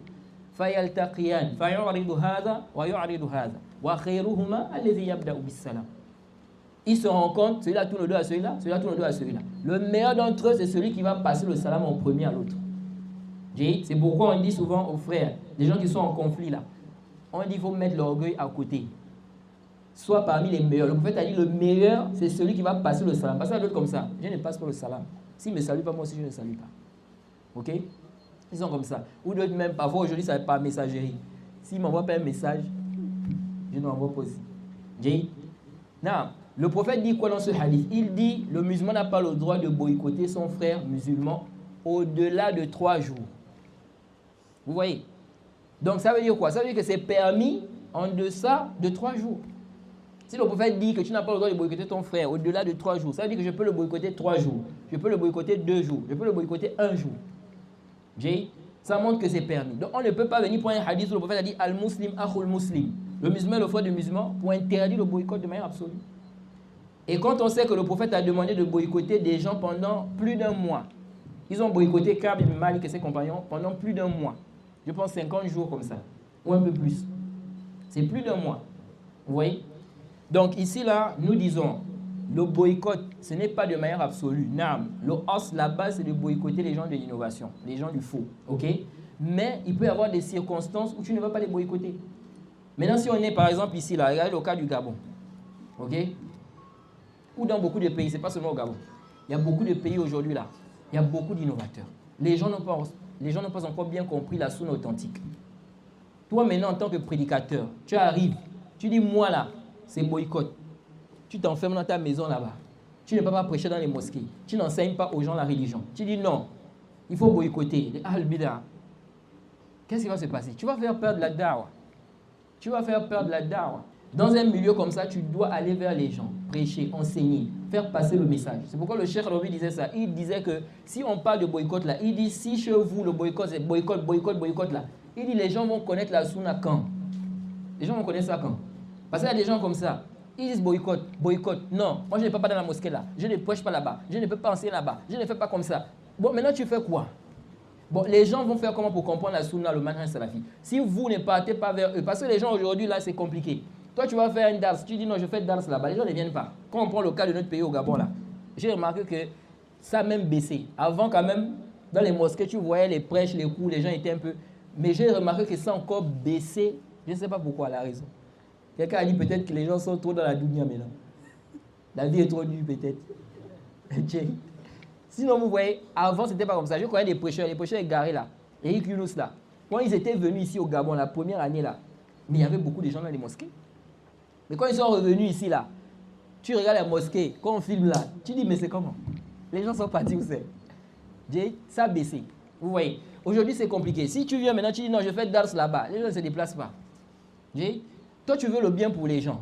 Tu dois regarder ça. va vers eux. Même s'ils ne viennent pas, toi, prends tes 2 pieds, va vers eux. Enseigne la vérité, prêche la vérité. Et il y aura des fruits, Inch'Allah. Que tu restes chez toi, tu dis non, boycott, il ne faut pas parler aux gens là, il ne faut pas casa, et puis tu t'enfermes à la maison. Non. Cette méthodologie-là, on voit que quoi? Ça n'a pas vraiment emmené des fruits réels. Ok? Donc ici, là, pour ta question, nous disons que ce n'est pas de manière absolue. Ok? La base, c'est de boycotter les gens de l'innovation. Mais on peut ne pas le faire si c'est par exemple pour prêcher. Tu vas enseigner la personne. Ou bien tu veux ramener, ou bien tu espères que cette personne-là, en lui parlant, elle va revenir sur la vérité. Ok? Tu ne vas pas la boycotter ici. Ok? Donc tout ceci, on doit prendre cela en compte. C'est pourquoi on avait dit ici, pour ceux-là qui suivent un peu nos interventions ici et là, on a expliqué qu'il faut faire la différence entre un homme de la sunna qu'on voit avec des innovateurs et un innovateur qu'on voit avec des innovateurs. Ok? Quelqu'un, c'est un homme de la sunna. On connaît de lui qu'il est contre le fait de rester avec les Ahl Bida. Ça, c'est clair. Il a prêché ça, il a enseigné ça, il a parlé de ça. Et on a vu qu'il a mis ça en application. Ok? Lui, c'est son principe, il est d'accord avec. Sauf que, on a vu, un temps, il était avec des innovateurs. Parce qu'on connaît sa base, on connaît son fondement. Donc, si on le voit avec eux là, c'est quoi? Ça veut dire qu'il y a une excuse. C'est ça d'abord la base. Ok? C'est pourquoi, si vous regardez bien, le compagnon ici là, Malik ibn Durshum, le prophète a dit quoi? Il a dit de ne pas le traiter d'hypocrite. Vous voyez? C'est pourquoi, bien qu'on a mentionné ici là, le fait que on peut classer les gens en fonction de leur fréquentation là. Ok? Mais ça ne veut pas dire que tout celui qui fréquente des innovateurs, automatiquement, il est devenu quoi? Innovateur. Ce n'est pas ce que ça veut dire. Ok? Ce n'est pas ce que ça veut dire. Quelqu'un peut être avec des innovateurs, mais il n'est pas quoi? Il n'est pas innovateur. Il peut avoir une excuse. Ok? Il peut avoir quoi? Une excuse. Donc ici, là, il n'y a pas d'ishkal par rapport à la préoccupation. Maintenant, il faut comprendre une chose ici, là aussi. C'est que quand on parle ici, là, du but, parce que dans ta préoccupation, j'ai vu que tu as évoqué un point disant, est-ce que ce n'est pas parce qu'on a vu que ceux-là, ils peuvent revenir? Ils peuvent revenir, ok? Si vous remarquez bien cette histoire-là, ça s'est passé, c'était déjà terminé, ok? C'est pas comme si, on va dire, quelqu'un, il est sur le péché, ok? Il est sur ça, on le boycotte pour qu'il laisse. Maintenant, est-ce que celui dont on sait que si on boycotte ce dernier-là, il ne va pas revenir sur la vérité, on ne doit pas le boycotter? Maintenant, quelqu'un, tu sais que lui là, même si tu le boycottes, il ne va pas revenir sur la vérité. Il y a des gens comme ça. Ok? Il te dit boycottez-moi, je n'en ai cure. Vous me boycottez pas, ce n'est pas mon problème. Ok? Bon, quelqu'un comme ça là, toi tu sais ça, tu sais que lui là, même si on le boycotte, il ne va pas revenir sur la vérité. Est-ce que ça veut dire que toi maintenant, tu dois délaisser le boycott? Non. Ce n'est pas ce que ça veut dire. Pourquoi? Parce que le boycott là, on ne regarde pas seulement l'intérêt de celui que tu boycottes. On regarde aussi l'intérêt des autres. Ok? En le boycottant là, les gens vont voir que ce qu'il a fait là n'est pas bien aussi. Ok? Ils vont s'écarter de ça. Et si on fait ça, on va nous boycotter aussi. Comme ils ont boycotté celui-là. Ok? Donc même si lui-même on sait qu'il ne va pas revenir, on peut le faire pour l'intérêt des autres. On peut le faire aussi pour éviter que les gens tombent dans le faux, dans l'égarement. Parce que toi, l'homme de la sunna, surtout si tu as un poids, si tu es quelqu'un qui est écouté, on te voit avec les gens du faux. Tu marches avec eux, tu ne les boycottes pas. Les gens, n'est-ce pas, les awam, le commun des musulmans, ils vont penser que ces gens-là sont des gens de bien. Ils vont faire quoi? Ils vont se mettre à les suivre. Ok? Donc, le but du boycott, ce n'est pas seulement, n'est-ce pas, l'intérêt de celui qu'on boycotte. On peut regarder son intérêt, oui, mais ce n'est pas que ça. On peut aussi regarder l'intérêt des autres. On peut aussi regarder l'intérêt de la personne elle-même. Moi, je peux être avec quelqu'un. À force de marcher avec lui, je vois que ma foi baisse. Parce qu'il m'entraîne dans la désobéissance, dans les péchés. Je veux le laisser. Ok? Je veux m'écarter de lui. Je veux le boycotter. Parce que lui, avec lui là, il m'emmène donc dans la désobéissance. Donc l'intérêt ici, c'est mon intérêt. Même si je sais que lui, en faisant ça là, il ne va pas changer. Il va toujours rester sur sa même position. Mais moi, ça va me préserver. Ok? C'est pourquoi l'innovateur, même si on sait qu'il ne va pas revenir de son innovation, on dit quand même aux gens de s'écarter de lui pour éviter qu'il trompe les gens, qu'il amène les gens dans le faux. Now, je pense qu'on va s'arrêter là. Et on demande qu'elle nous facilite. Bien, encore une question. Ça veut dire, si on reste là, on va aller jusqu'à 22h, 23h. Non. Bismillahirrahmanirrahim. Alhamdulillah wa salatu wa salam ala rasulillah. Et avant tout d'abord, qu'Allah récompense. Amin. La tranquillité et la sagesse et la compréhension. Amin. Et aussi, vous avez parlé beaucoup de sujets, ce qui concerne notre religion islam ici. Je vais avoir la résumation, comment y voir sur tous ces arts de solutions pour que les gens sortent dans le bon sens. Vous avez parlé premièrement d'abord comment il faut être guidé d'abord. Non. Ça c'est un. Non. Et deuxièmement, vous avez parlé, il y a beaucoup de divergences entre nous les musulmans au Gabon. Non. Donc, et vous avez parlé aussi de ce qu'on appelle la tahazim, mise en garde envers une personne, mise en garde. Non. Est-ce que c'est toute personne qui doit faire la mise en garde? Et si on va faire une personne mise en garde, on fait directement à la personne mise en garde, ou bien on doit chercher à savoir pour que la personne y fait ses actes? Non. Tout d'abord, la première chose à faire, c'est d'abord de choisir ses enseignants. Quand quelqu'un n'a pas encore un niveau élevé, ok, il doit faire quoi? Il doit d'abord, la première chose à faire, c'est de chercher un bon enseignant. Quelqu'un qui est sur une bonne voie. Parce que si quelqu'un maintenant a un mauvais enseignant, le mauvais enseignant là, il va lui mettre des ambiguïtés. Il va, n'est-ce pas, l'égarer. Il va lui donner une éducation qui n'est pas juste. Ok? Donc la première chose, c'est de chercher. On a remarqué que beaucoup de gens n'ont pas ce réflexe-là. Et vous allez voir, il y a des frères, surtout en Europe là, j'ai constaté ça, beaucoup ont le réflexe là. Mais ici, là en Afrique, surtout au Gabon là, le réflexe de demander, est-ce que celui-là on peut l'écouter? Est-ce que l'imam là, on peut l'écouter? Parce que quand vous regardez ce que Ibn Sirin dit dans l'introduction du Sahih Muslim. Il dit qu'au début, on ne posait pas la question concernant le isnad. Ok?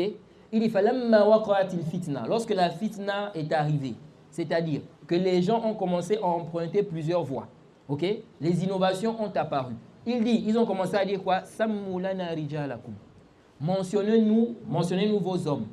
Qui rapportent les récits là? C'est qui? Ok? Donc il nous mentionne ici ceux qui étaient connus. Ils n'avaient pas besoin, devant les compagnons ne posaient pas ces questions-là. Ok? Parce que c'était connu qu'il n'y avait pas quoi? Ces fitanes-là, ces mensonges, ces égarements. Mais lorsqu'il y a eu maintenant le mélange, ils ont commencé à demander qui sont ceux qui ont rapporté. Cite-nous les noms, on va voir. Ensuite, Ibn Sirin dit Fayunzor ila ahli sunna fayukhaz hadithuhum. Wa yunzor ila ahli al-bid'a fala yukhaz hadithuhum. Il dit on regardait, celui qui faisait partie de la sunna, on prenait son hadith. Celui qui faisait partie des gens de l'innovation, on ne prenait pas son hadith. Est-ce que vous voyez? Donc ça veut dire qu'ils avaient le souci. Pourquoi la personne doit avoir ce souci? Parce que tu dois avoir peur. Aujourd'hui, tu es là, tu es en train de suivre des choses, tu regardes des choses sur Internet, tu écoutes n'importe qui. Combien d'ambiguïtés sont déjà rentrées dans ta tête, dans ton cœur? Il se peut même que tu aies des conceptions de coufre là. Pourquoi? Parce que tu écoutes tout le monde. Tu tombes sur des vidéos seulement comme ça, tu écoutes. Vous voyez? Donc le musulman, quand il a compris la valeur de la guidée, le danger, de l'égarement, il a peur. Il se renseigne. Est-ce que celui-là, je peux l'écouter? Parce qu'il y a des gens, c'est vrai, leur égarement, tu peux facilement, les musulmans connaissent ça. Quelqu'un vient aujourd'hui là, il insulte Aïcha. Les musulmans vont savoir que celui-là, il est égaré. Ok? Mais il y a des égarements là. Ce n'est pas tout le monde qui peut détecter ça. Ce sont ceux qui ont la science qui vont détecter. C'est pourquoi on dit aux gens, c'est pourquoi quand les savants ont dit, quand les savants, les salafs ont mis en garde, ils ont demandé de chercher. Ibn Sirin dit quoi? Inna hazal ilm din. Fanzuru amman ta'khuduna dinakum. Dans l'introduction du Sahih Muslim, Ibn Sirin dit, cette science est une religion. Regardez de qui vous prenez votre science. Pourquoi ils ont dit ça? Les salafs avaient le souci pour nous. Parce que si toi tu ne regardes pas, tu prends seulement comme ça, non j'écoute, tu dis je suis intelligent. C'est ce qu'on a parlé là, quand on a parlé de la guidée. Il y a des gens qui se reposent sur ça, ils se disent je suis intelligent, je ne suis pas bête, je suis comme ça, comme ça. Il y a des gens qui sont plus intelligents que toi, si on dit que tu es intelligent, ils se sont égarés. Jay, pourtant ils sont plus intelligents que toi. Vous voyez? Donc la guidée, quand le serviteur a compris que je peux être égaré en écoutant n'importe qui, il va chercher à se renseigner. Est-ce que je peux écouter celui-là? Est-ce que c'est un prêcheur qui est fiable? Et j'avais dit, n'est-ce pas, à des frères qu'aujourd'hui là, n'est-ce pas, il y a des choses élémentaires. qui peuvent permettre même à un musulman de la masse de voir le prédicateur qu'il peut ne pas écouter. Ok? Des choses élémentaires. J'avais donné quoi comme exemple? J'avais donné comme exemple les personnes que la personne est en train de propager. Aujourd'hui, vous allez voir les gens, les comptes TikTok, Facebook, je ne sais pas, YouTube, etc., etc. Mais ces comptes-là, à travers ces comptes-là, on arrive à voir aussi ton manhaj. Oui. Quand j'avais parlé de ça ici, j'ai vu certains, ils ont bloqué leur compte. Pourquoi? Parce que j'avais soulevé certaines choses qu'ils propagent dans leur compte-là. Et j'avais dit que ce que toi tu es en train de propager là, ça nous permet de voir ta voix. C'est à travers ça qu'on voit ta voix. Ils ont bloqué. Bon, quand vous bloquez là, c'est pourquoi? C'est-à-dire qu'on ne va pas connaître votre voix, quoi. Hein? Si tu sais que tu es sur le haq, tu n'as pas besoin.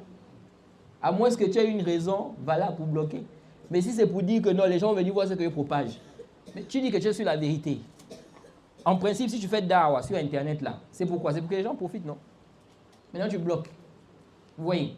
Bref, c'est pour dire quoi? C'est pour dire ici là, que ce que tu propages sur Internet, en tant que da'i, on va regarder ce que tu propages. Si on voit que tu propages des égarés, ça c'est un signe chez nous. Supposons maintenant quelqu'un, il a un compte Facebook. Si vous voyez quelqu'un a un compte Facebook aujourd'hui, vous voyez qu'il est en train de propager des chiites, des prêcheurs chiites qui sont en train de prêcher. Hein? Ils attaquent les gens de la sunna, ils propagent, ils commentent, ils disent Masha'Allah, Barakallahu fik, Hafizakallah. Vous allez dire quoi? Vous allez dire que celui-là c'est un homme de la sunna. Ça c'est clair. Si on te voit, toi tu es en train de propager des gens qui sont connus pour être égarés, tu mets les j'aime, tu écris en bas Hafizakallah, tu mets Barakallahu fik, etc. Nous on doit comprendre quoi? Si maintenant nous on te juge en fonction de ça, tu ne dois pas te fâcher. Tu ne dois pas te fâcher parce qu'en fonction de ce que tu propages, on va te juger. Okay? C'est pourquoi le da'i, n'est-ce pas, en fonction de ce qu'il dit, en fonction de ce qu'il fait, parce que c'est comment on va te juger? On te juge par rapport à ce que tu montres, par rapport à ce que tu dis, ce que tu écris, ce que tu propages. C'est en fonction de ça que nous, on va te juger. Donc si on voit maintenant, tu es en train de propager des gens du faux, tu commentes des publications des gens du faux, tu mets des j'aime, tu fais des doigts, etc. Nous, on doit comprendre quoi de cela? On doit comprendre que tu n'es pas sur une bonne voie. On doit comprendre que tu n'es pas sur une bonne voie. Parce que si tu es sur une bonne voie, c'est automatique. Tu ne vas pas cliquer sur les publications des gens là pour mettre Barakallahu fik, Hafizakallah, tu propages ça. Non. Si tu fais ça, ça veut dire que toi-même, tu n'es pas quoi? Tu n'es pas sur une bonne voie. Ou simplement, tu es ignorant. Ou simplement, tu es quoi? Tu es quoi? Tu es ignorant. Donc, parmi les choses qui peuvent aider, n'est-ce pas, aujourd'hui, là, le musulman et la masse, ils regardent seulement. Aujourd'hui, il y a des savants de la sunna qui sont reconnus. Même les awam connaissent cela. OK? Et aujourd'hui, là, n'est-ce pas, les têtes de l'égarement. Les gens, les frères de la sunna, essaient de faire des efforts pour montrer, pour parler qu'attention, ceux-là, ce sont des égarés. Des savants mis en garde contre eux. Attention, voilà. Toi, maintenant, en fonction de tout ça, là, ça peut te permettre maintenant de voir facilement les imams qui suivent la sunna, ceux qui ne suivent pas la sunna. Tu regardes son compte Facebook, il propage de qui? Il met les j'aime sur les publications de qui? Les commentaires, on regarde les commentaires. Qu'est-ce qu'il dit dans les commentaires là? En fonction de tout ça, tu vas voir que, donc l'imam là, il a un problème. OK?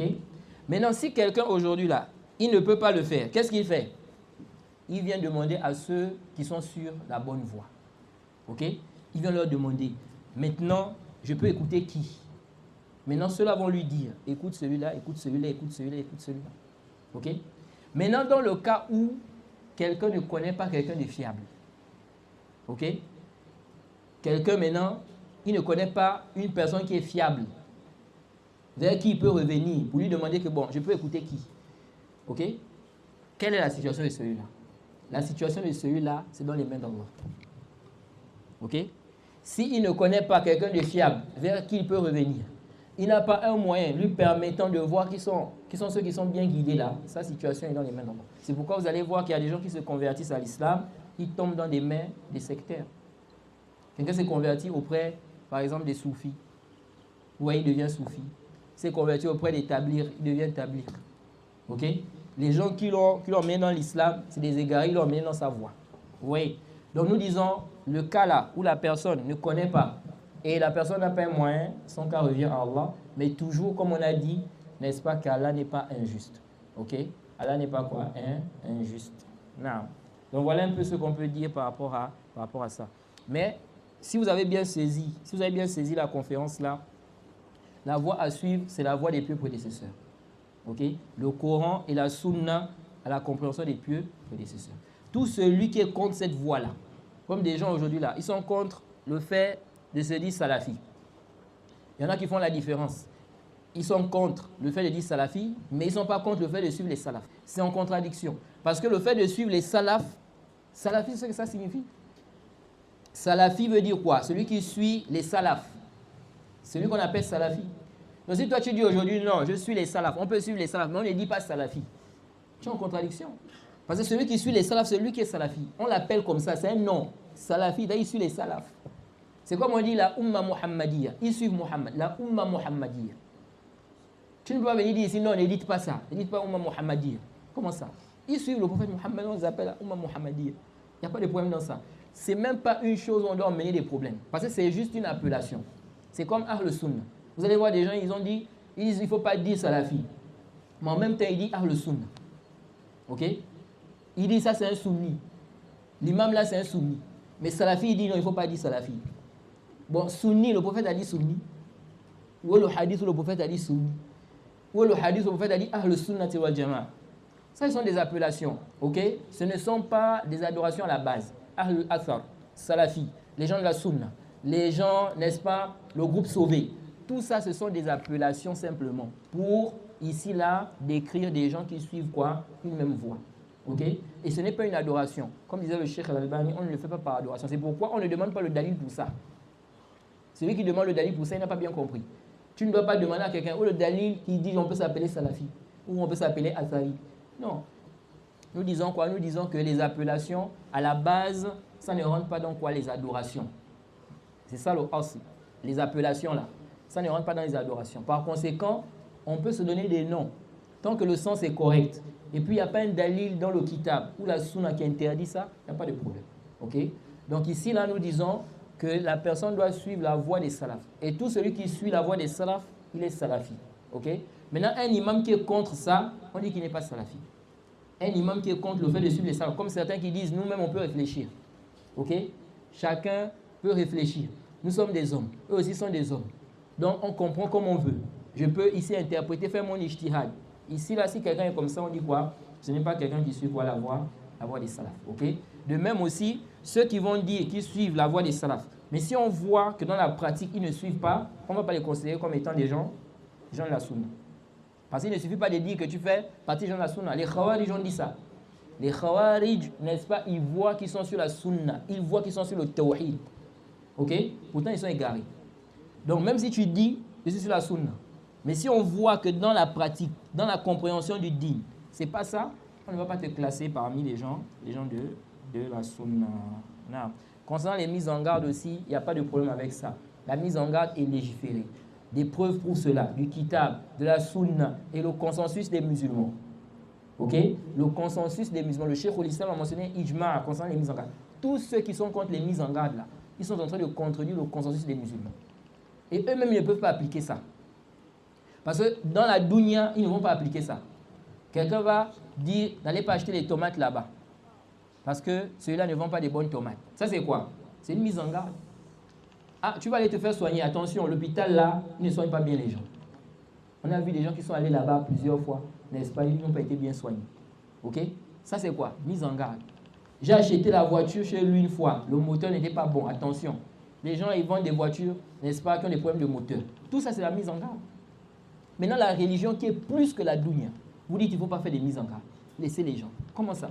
Donc, on laisse les gens égarés. Quelqu'un peut venir lancer le shirk, le koufr. On dit laissez les gens. Ne parlez pas. Ceux qui viennent parler là, on dit ils sont mauvais, ils sont durs, ils sont méchants. Alors que ce sont eux qui sont en train d'aider les gens à être guidés. Oui. Si le prophète Ibrahim alayhi salam, il avait compris comme vous là, il n'avait pas parlé à son père. Il a dit c'est mon père, il faut que je le laisse. S'il adore les statues, je le laisse là-bas. Non. Il a dit à son père, ne fais pas ça. C'est ainsi. On doit mettre les gens en garde contre le mal. Ok? Mais bien évidemment aussi, comme je l'ai dit et je le dis souvent, dans chaque sujet, il y a toujours deux extrêmes. Vous allez voir des gens qui exagèrent et d'autres qui sont laxistes. La vérité, c'est le juste milieu. La mise en garde, oui, c'est légitime. Mais on trouve des gens aussi qui exagèrent. Ils font des mises en garde dans le désordre. Ils font des mises en garde vides. Il n'y a pas de dalil, il n'y a pas de preuve, il n'y a rien. Mise en garde contre un tel. C'est quoi le dalil? Il n'y a pas de dalil. Il tourne, il monte, il descend. Nous disons quoi? L'islam, c'est quoi? C'est le juste milieu. Ok? La mise en garde, ça fait partie du din, mais ça doit être, n'est-ce pas, une mise en garde doit être faite avec science et équité. Avec science et équité. Tu parles avec la science et tu es juste. Il ne faut pas être injuste. Même si tu parles envers un innovateur, tu mens sur lui.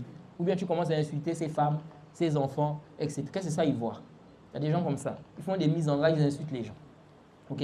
Donc ici, là, nous disons, bien que la mise en garde, n'est-ce pas, elle soit, c'est quelque chose qui est fondé, mais attention aussi, il y a des gens qui exagèrent dans ça, et donc il faut faire attention à cela. Ok? C'est pourquoi, ici, nous disons, ce n'est pas toute mise en garde aussi qu'on prend en compte. Ok? Il y a des mises en garde qu'on ne prend pas. Quelqu'un a fait une mise en garde, on ne prend pas ça. Pourquoi? Parce que c'est une mise en garde qui est fondée ou bien qui est basée sur quoi? Sur le faux. Quant à ceux qui sont contre les mises en garde là, ou bien ceux qui accusent les gens injustement, en disant que non, ils passent le temps à faire des mises en garde, alors que c'est un mensonge là, nous disons que ces gens-là, ils doivent craindre Allah. Ok? Ils doivent craindre Allah. Comme des gens ici là qui nous accusent que nous, on passe du temps à faire des mises en garde. On passe le temps à faire des mises en garde. Je ne sais pas où ils ont vu ça. Ok? Donc Allah nous facilite, nous accorde la compréhension de notre religion. Voilà. Je pense qu'on va s'arrêter là. On demande qu'Allah nous facilite. Wa subhanaka Allahumma wa bihamdik. Wa ashhadu an la ilaha illa anta astaghfiruka wa atubu ilayk. Donc, nous remercions notre Oustaz pour le travail de comprendre. Et nous aussi, car nous fait parmi les gens qui vont écouter la parole et de mettre à la pratique le plus meilleur. Et car nous appellerons, Inch'Allah, donc dans le livre qui vient, dans les mois qui viennent, nous allons voir comment on va s'organiser encore plus. Aussi pour bien nous aider sur cette situation. Comme j'avais dit, une partie, beaucoup de mosquées, il y avait beaucoup de prêches, beaucoup de choses maintenant dans les mosquées, même pour la prière, c'est tout un problème. Oui, oui, vraiment, C'est ça. on ne comprend plus ce qui se passe au Gabon. Non, Vraiment qu'Allah nous aide. C'est pas seulement sur le Gabon, sur le téléphone là. Non, moi quand je... Il y a une fois que les gens sont carrément dans son téléphone. Donc il y a un problème seulement, il TikTok, il parle votre nom, par exemple, on fait sortir votre compte, il va regarder, il regarde les questions, il vous demande dans le WhatsApp, bon, ça nous amène beaucoup de problèmes. Mais moi quand je suis parti dans les pays comme le... Bon, peut-être parce que j'étais étranger. Mais sinon, j'ai vu une motivation. J'ai vu les gens, vraiment, ils étaient motivés à apprendre la religion. Mais quand on vient ici, là, dans le pays, là, vraiment, c'est compliqué. C'est très compliqué. Les gens sont beaucoup concentrés dans les affaires de dunya. Tu vas voir des gens, même quand il y a prêche, là, on dit prêche, ils vont se mettre dehors, ils sont en train de parler, là. Le football, le match. Mais tu vois les mêmes personnes, le sujet qu'on est en train de traiter, ils ne connaissent pas. Mais ils sont là-bas en train de parler. Oui. Donc, c'est compliqué. Et on a encore un autre problème, c'est certains imams. La mosquée, c'est devenu comme si c'était une propriété. Donc, on ne peut pas faire des dourous. Vous allez voir dans une mosquée, toute une semaine, il n'y a même pas de dars. Comment toute une mosquée, il n'y a pas de cours, pas d'enseignement, rien. Et quand quelqu'un vient pour dire que je vais enseigner là, on dit non. Mais ces gens-là, ils vont répondre devant Allah. Ils vont répondre devant Allah. Parce que ici, c'est comme si tu es en train d'empêcher les gens de tirer profit. Parce que toi-même, tu peux ne pas le faire. Toi-même, tu n'enseignes pas. Mais tu empêches aussi les autres d'enseigner, de faire passer le message. Donc toi, tu deviens plus dangereux. Parce que toi-même, tu ne fais pas, mais tu empêches aussi les autres. Oui. Alors que si vraiment les gens étaient très motivés, aujourd'hui, là, on va dire, c'est vrai, qu'il y a aussi un problème, le cas des enseignants aussi. Ceux qui vont enseigner, etc., etc. Mais quand on regarde le cas du Gabon, là, on vient seulement prier. Parfois, les fidèles, même, c'est ça, on prie et puis on est sorti. C'est fini. Alors qu'on a des problèmes dans la religion. On a beaucoup de choses qu'on doit comprendre. Oui, vraiment, c'est triste. Qu'Allah nous aide. Merci beaucoup, Carlo. Amen. Et ce que vous avez dit par rapport aux mosquées, moi je vis une mosquée, une personne a voulu faire la prêche là-bas où on fait la grâce. Il a fait le démarche fatigué. Le membre, il parle son membre, il dit quand il parle son membre, les gens ne vont pas écouter, ils vont partir. Il a donné tous les airs, ils ont mal que tu veux, le jour que tu veux, je viens de faire la prêche. Il m'a dit que non, c'est pas écrit. Donc il a fait juste là, le gère, il s'est déplacé. C'est découragé. Ouais, non. Mais vous savez, même les prêches là, quand tu fais le prêche, c'est vrai que le but c'est de toucher le plus grand nombre de personnes. Ok? Parce que nous, on veut la guider des gens. Donc si on peut toucher le plus grand nombre de gens, c'est une bonne chose. Mais ça aussi, ça ne doit pas freiner un da'i. Dans le sens où, si maintenant toi tu viens faire le prêche, ok? Si tu sais que, je vais venir faire le prêche, mais quand je vais faire le prêche là, il y aura peut-être 2 personnes, ou même une personne. Ça ne doit pas te faire, t'empêcher d'enseigner. Il y a des savants qui ont commencé, Cheikh Ibn Othaymin, là, on dit quand il a commencé à enseigner, là, il n'y avait pas beaucoup de gens qui venaient assister. Oui. Donc tu commences petit à petit, Inch'Allah, Allah va faciliter. Mais si aussi les gens ne veulent pas apprendre là, c'est aussi un hujja contre eux. C'est un argument aussi contre eux. Parce que toi, tu es en train de transmettre la religion, enseigner, et eux, ils ne veulent pas apprendre. Oui. C'est vrai qu'aujourd'hui, c'est comme ça. Vous allez voir dans les mosquées, quand on dit prêche là, beaucoup de gens se lèvent là, ils partent. Ils voient qu'il a des choses à faire. Vous voyez, la religion là, non, on vient seulement prier. Il y a des gens, ils ont résumé la religion à la prière. Si je prie, c'est bon. La prière, c'est pourquoi quand ils arrivent même là, vous allez dépasser même 1 minute là, c'est un problème. 1 minute seulement là, c'est devenu un gros problème. On se met debout là, mais vous là, kaza. Vous voyez, subhanallah. Vraiment, c'est malheureux quoi, c'est malheureux. On n'apprend pas la religion, en même temps, si on ne veut même pas. Et vous voyez des gens comme ça, c'est pourquoi quand vous voyez des gens qui sont égarés là, vraiment ce qu'on a dit ici là, quand Allah t'égare là, c'est toi-même. Si déjà toi-même tu ne veux pas la vérité, tu ne veux pas prendre la religion, ton cœur est scellé, tu viens seulement, tu dis, tu pries. Et même la prière, là, quand on va regarder la prière, là, comment tu pries là, on va encore voir des problèmes dedans. Dès que tu as fini seulement, tu sors, tu es parti. Toi, c'est seulement ça. La mosquée, c'est ça. Tu viens, tu pries et puis tu es parti. Bon, maintenant, si quelqu'un comme ça là, Allah ne te guide pas, qui est le sabbat? Toi, tu ne cherches pas le haqq. Et ceux qui sont en train de parler, de dire la vérité aussi là, tu es en train d'empêcher, tu es en train de saboter. Oui, c'est vraiment un danger. Qu'Allah nous préserve. Non. On va se limiter là, c'est très important. Mais Inch'Allah, Allah va récompense. Amin. Aujourd'hui, on va organiser aussi, même si c'est juste le débat seulement, ça nous permet de trouver beaucoup de choses. Donc vraiment, Allah vous bénisse et Allah vous donne vie. Qu'Allah vous récompense tous.